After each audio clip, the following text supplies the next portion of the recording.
Pessoal, ainda sobre o modelo atômico de Rutherford, ele é dividido em duas partes, o núcleo e a eletrosfera. No núcleo eu encontro prótons e nêutrons, e na eletrosfera os elétrons. O modelo atômico tem o núcleo extremamente pequeno e a eletrosfera é dividida em níveis de energia, camadas de níveis de energia representadas pela letra K, L, M, N, O, P, Q.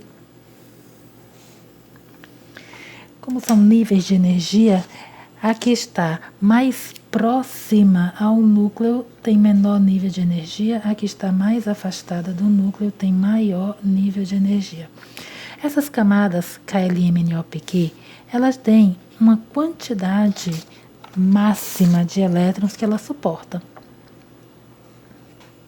Sendo que a camada K suporta no máximo 2 elétrons, pode ser só um. Pode ser 2, pode 3, não. 1 ou 2 no máximo. A camada L suporta até 8 elétrons. 1, 2, 3, 4, 5, 6, 7, 8. M suporta até 18 elétrons. N, 32, O, 32, P, 18 e Q, 8. Esse é o número de elétrons que cada camada suporta no máximo. Pode ser menos. M, 18. 1, 2, 3, 4, 5, 6, 7, 8, 9, 10, 11, 12, 13, 14, 15, 16, 17, 18. N, 32. E assim sucessivamente. Se eu representar elétrons aqui, não vai caber no nosso celular. Bem, esse é o número máximo. Mas tem toda uma regrinha que a gente tem que obedecer para saber onde esses elétrons estão localizados. Bem, vamos conhecer essas regrinhas, lembrando que essas regras não valem para todos os elementos. Eles valem apenas para elementos representativos. O que eles dizem? Que a gente deve seguir essa sequência aqui, respeitando a quantidade de elétrons que cada átomo tem. Porém, a última camada não pode ter mais do que 8 elétrons. Se a última camada tiver mais do que 8, no caso, quantidade de elétrons, quando chega no 8, a gente deve fazer assim. O número de elétrons, se tiver entre 18 e 8, eu devo subtrair o número de 8 do número de elétrons. Se esse número de elétrons estiver entre 32 e 18, eu vou subtrair o número 18 da quantidade de elétrons, tá? Ou seja, o número de elétrons, se for menor do que 18, maior do que 8, subtrai o número 8 e joga os elétrons que restarem para a camada seguinte. Vamos ver aqui o exemplo do césio. Césio que tem 55 elétrons. Vou colocar aqui as camadas K, L, M, N, O. E vamos ver a quantidade de elétrons que cada camada suporta. K suporta 2, L, 8, M, 18, N, 32. Mas aí passa de 55. 2 mais 8, 10. Mais 18, 28. Eu só vou precisar de 27. N suporta até 32. Mas eu não preciso de 32. Então, o que a gente vai fazer? Seguir a regrinha, subtrair o número 18. Que aqui, no caso, eu só preciso de 27, né? Preciso de 27 para quê? Para a soma alcançar os 55 elétrons que o césio tem. Só que a última camada não pode ficar com 27. Pois a última camada, ela não pode ficar com um número maior do que 8. No máximo 8. Então, a gente vai subtrair aqui o 18, né? O número está entre 32 e 18. Eu vou subtrair aqui 27 menos 18, que dá 9.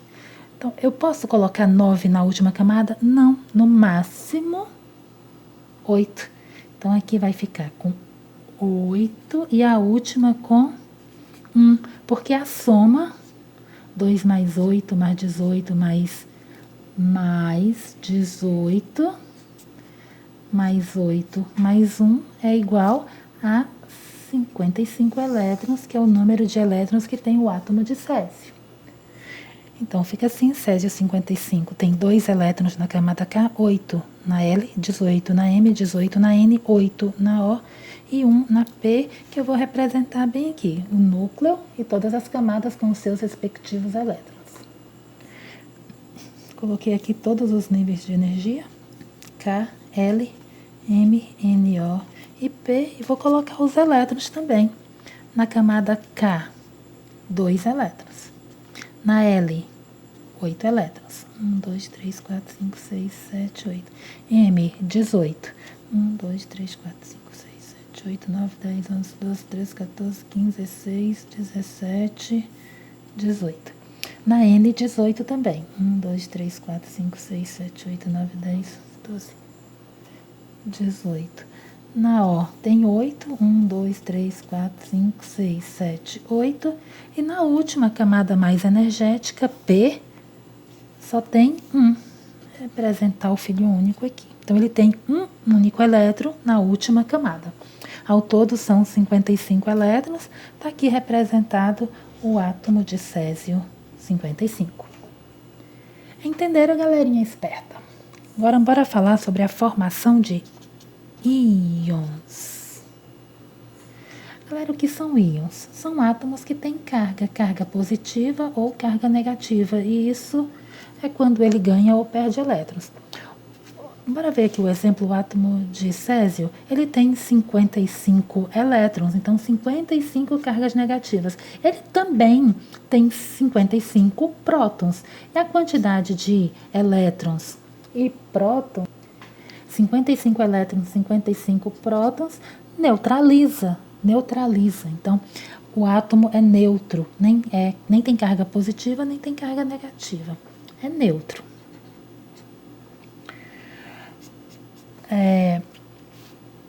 Um íon acontece de ele ganhar ou perder elétrons. É isso que a gente vai ver agora. O íon é o átomo que tem carga e pode ser positiva ou pode ser negativa. Quando a carga é positiva, eu chamo de cátion. Quando é negativa, eu chamo de ânion. Quando ele tem carga positiva? Quando ele é um cátion? Quando ele perde elétrons. Quando ele tem carga negativa? Quando ganha elétrons. Talvez alguém vai perguntar, quando perde fica positivo, quando ganha fica negativo? Exatamente isso. Vamos raciocinar aqui um pouquinho, imaginando um átomo que tem 10 prótons, colocar 1, 2, 3, 4, 5, 6, 7, 8. 8 para caber aqui. Então, ele também, para ser neutro, ele tem que ter a mesma quantidade de elétrons. 1, 2, 3, 4, 5, 6, 7, 8. Se acontecer dele perder elétrons, ele vai ficar com excesso positivo. Se acontecer de ele ganhar elétrons, ele vai ficar com excesso negativo. Por isso, quando ganha, tem carga negativa. Quando perde, fica com excesso positivo. Positivo, cátion, negativo, ânion. Aí você pode perguntar, e por que ele vai perder, por que ele vai ganhar elétrons? Esses átomos, eles não são encontrados livres nesse formato na natureza. Eles são encontrados na forma de ligação. Eles se ligam com outros átomos. Tem aqui o exemplo no livro do cálcio. O cálcio é um metal, mas ele está presente no nosso alimento, no leite, no queijo, no iogurte. Só que no alimento ele não está na forma de metal, ele está na forma de íons. O íon, ele vai perder os elétrons. Olha que detalhe importante. Sempre o elétron da última camada. Quando ele perde, olha só, ele tem 20 prótons, 20 elétrons, 20 nêutrons. Prótons e nêutrons está no núcleo e os elétrons, 20, distribuídos da seguinte forma. 2 na camada K, 8 na camada L, 8 na camada M e 2 na camada N. Ao perder 2 elétrons, ele perde a última camada, a camada N. Aí vai ficar com 20 prótons, 18 elétrons, 20 nêutrons. Perdendo elétrons, perdendo carga negativa, ele vai ficar com mais prótons. Detalhe, sempre perde elétrons ou ganha elétrons. Nunca vai perder prótons nem nêutrons. Um outro exemplo que ele colocou é o oxigênio. O oxigênio tem 8 prótons, 8 elétrons, 8 nêutrons, assim distribuídos. 2 na camada K, 6 na camada L. Então, ele vai completar essa última camada para ficar com 8. É interessante eles ficarem com 8 porque ganha estabilidade. Então, ele vai ficar com 10 no final. 8 prótons, que é o que ele tinha. Tinha 8 elétrons, mas ganhou 2 para completar os 8 da última camada. Vai ficar com 10.